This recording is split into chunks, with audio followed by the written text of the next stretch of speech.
Today we're talking about something slightly controversial. Did Teardrop deserve to win BFD more than Flower? Now relax, put the pitchfork down.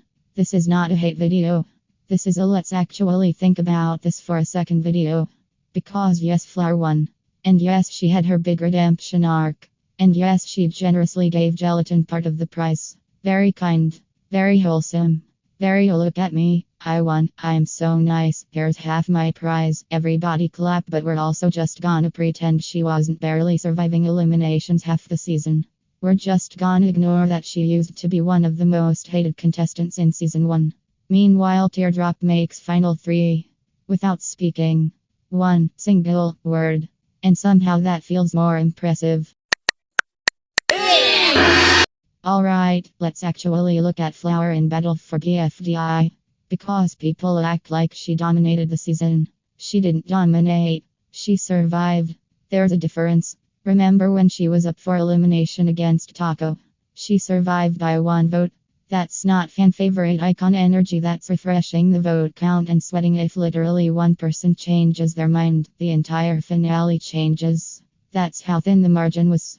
And this wasn't the only close call either. She was constantly hovering around the danger zone. That doesn't scream clear winner, that screams barely hanging on. Now yes, she had the big personality glow up. Season 1 Flower. Chaos. BFD Flower. Supportive queen. But the switch felt quick. Like she installed the nice DLC overnight. And then there's the alliance situation. Instead of naturally building connections, she kind of just joined. You know when a group of people are clearly already vibing and someone walks up like, hey guys, so we're all best friends now. That was the energy. Especially with the newbie alliance, it felt less like she was invited and more like she invited herself. Again, smart. Maybe. Strategic. Probably. But organic. Ehhehhahah.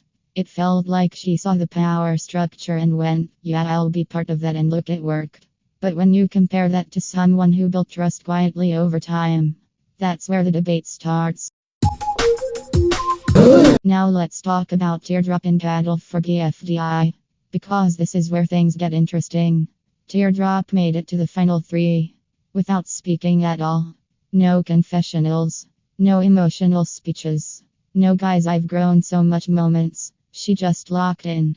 Imagine making it that far in a social game without being able to explain yourself. That's insane. She built alliances through actions. She helped in challenges. She stayed consistent. She didn't randomly switch personalities halfway through the season. She didn't have to rebrand. She didn't have to convince everyone she changed. She just was. And that's kind of the impressive part. While other contestants were arguing, flipping alliances, or nearly getting voted out, Teardrop was just quietly collecting Ws. And let's not forget, she didn't go evil mode until TPOT. During BFD, she was steady, reliable, low drama, and had a high performance. That's a finalist run.